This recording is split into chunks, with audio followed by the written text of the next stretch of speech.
Ketika customer ngobrol lagi panjang, saya melihat ada selah sedikit, baru saya jualan. Biasanya selahnya kapan? Saya akan nunggu sampai dia selesai curhat. Kenapa customer tidak mau closing? Biasanya pengalaman saya adalah karena produknya itu tidak sesuai, tidak menjawab dengan problemnya dia.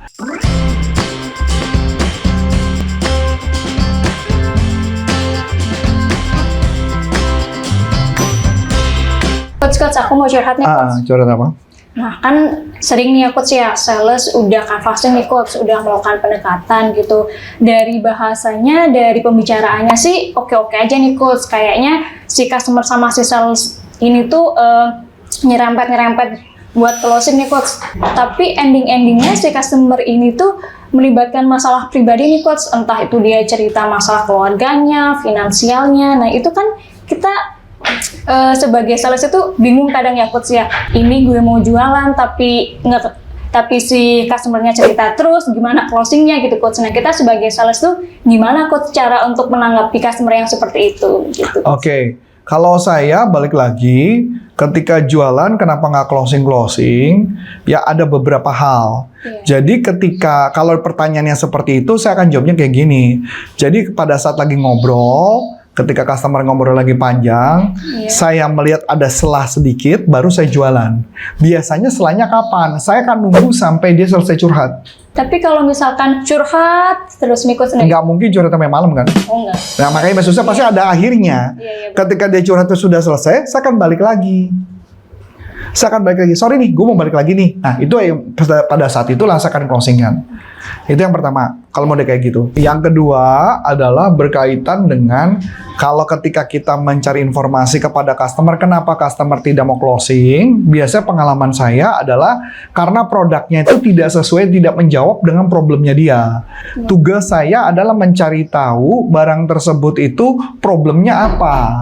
Misalnya contoh, metode jual yang paling gampang adalah metodenya SPIN. S-P-I-N. S itu adalah situasi, P itu problem, I itu implikasi, N itu need payoff.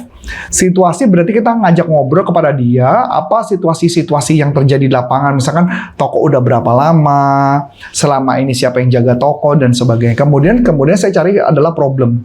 Karena alatnya cash register, kita harus paham dulu cash register itu apa. Jadi contohnya misalkan mesinnya mesin cash register. Kalau jual mesin cash register, kita harus ngecek dulu nih ya. Cash register itu mesin apa sih? Mesin yang buat kasir itu, Coach. Mesin buat kasir. Fungsinya untuk apa? Buat ngecek harga, terus hitung-hitungan gitu, Coach. Hitungan doang. Apa bedanya? Kenapa gua nggak pakai kalkulator? Kayak biar lebih tersistem nggak sih, Coach? Nah, ada barcode-nya gitu. Nah, ini masalahnya yang jadi masalah. Jadi, saya nggak tahu kan, setiap barang kan ada macam-macam. Kenapa orang nggak pakai kalkulator? Kenapa nggak pakai kalkulator zaman dulu yang pakai yang tek tek tek tek tek tek tek tek tek gitu kan? Tek tek tek tek sama aja kan? Kalau cuman buat bayar doang. Tapi kan lebih jadul, Coach. Ya terus kenapa? Lebih jadul? Kan lebih hemat. Nah, itu yang kadang-kadang sales nggak bisa jawab. Kecuali dia mengatakan satu, cash register ini karena aman. Ya, anggaplah cash register ini modern. Kalau cash register yang modern apa fungsinya? Satu, bisa menentukan jumlah makanannya berapa banyak. Betul dong? Jumlah makanan berapa banyak, stok barang ketahuan dong berapa banyak. Kedua, lebih memudahkan untuk payment. Berarti bisnisnya meningkat nggak? Meningkat. Nah itu. Jadi ketika kita menawarkan sesuatu, kita ngasih tahu dengan mesin ini bisnis lo akan lebih meningkat. Berarti harus menjelaskan benefitnya juga kan? Betul. Problem kan? Berikut lagi problemnya nih. Kita tanya, di toko selama ini apakah setiap hari ke toko? Ya, setiap hari. Jadi nggak pernah ninggalin toko? Nggak pernah. Dari satu tahun itu 365 hari nggak pernah ninggalin. Nggak pernah, kecuali Imlek. Misalkan orang Cina gitu ya. Nah pertanyaannya, kalau mama kayak gitu apa yang terjadi? Berarti dia banyak duit, Koko banyak duit tapi sibuk dong. Iya. Ya habis gimana? Nggak ada yang percaya. Nah, itu fungsinya mesin register ini. Gitu loh. Jadi siapapun yang gantiin Koko, masih tetap jualannya masih jalan. Baru dampak negatifnya apa? Kalau lu ngomongin sama orang tua mungkin nggak ngefek, tapi kalau ngomong sama anak muda pasti ngefek, karena anak muda nggak suka suruh jaga toko menerus.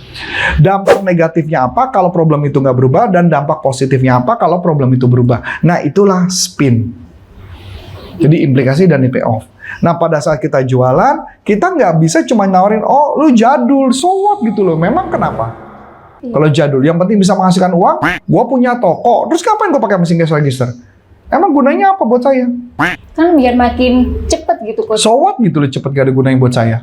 Kan kalau misalkan tokonya rame nih coach, otomatis kan ya biar untuk mempermudah. Nah itu makanya balik lagi. Jadi setiap produk kita harus pretelin dulu fiturnya apa. Iya. Fitur itu, setiap fitur itu benefitnya apa. Misalnya fiturnya ada payment online, berarti benefitnya apa? Bisa Gampang bayar, cashless. Berarti bisa mengundang customer lain untuk belanja di sana walaupun nggak bawa dompet. betul. Itu kan benefit. Ya nggak dapat ya? Iya. Apalagi fiturnya bisa buat ngitung stok.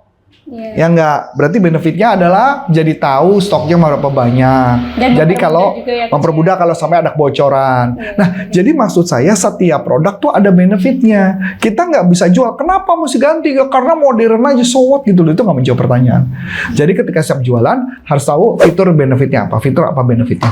Oke coach, berarti kalau misalkan tadi kan mesin kasir ya coach ya. Tapi kalau misalkan produknya lain atau teknik spin itu bisa digunakan untuk semua produk nggak sih coach? Semua produk bisa, ya kecuali kalau dia jualan barang yang harga murah. Iya. Misalkan kita jualan barang yang harganya di bawah 10.000, kita jualan ngomong pakai spin mah kelamaan. Ya atau jual di bawah 100.000 juga kelamaan. Biasanya spin itu hanya berguna untuk barang-barang yang relatif harganya mahal. Mahal itu juga pengertian relatif ya. Di atas 500.000 ada orang yang bilang murah, ada orang yang bilang mahal gitu loh. Ya itu balik lagi gunanya untuk apa? Kalau jualannya adalah daging, makanan daging kan nggak juga, nggak bisa spin, nggak bisa dipakai. Jualan ayam crispy nggak bisa juga pakai spin, nggak bisa. Jadi tergantung dari situasi. Kalau mama bisnisnya berkaitan dengan harga mahal, ya kita bisa nanya spin. Kita bisa pakai. Bisa menggunakan spin itu ya? Bisa menggunakan spin. Tapi di kepala inti pada dasarnya adalah ketika jualan kita harus mikirin dulu spinnya dulu apa. Ketika kita jualan tinggal mengkonek-konekkan di setiap problem. Intinya setiap customer membeli kalau ada problem. Kalau nggak ada problem nggak bisa.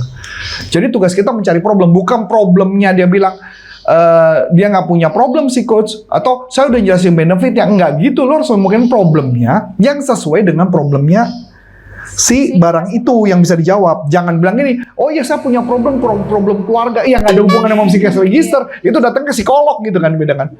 Dapat ya? Jadi problem itu harus problem sesuai dengan yang dimana di produk itu ada jawabannya. Paling kan bingungnya adalah bagaimana cara mencari problemnya kan? Iya. Iya, itu tekniknya nggak bisa saya sharing di sini yang jelas.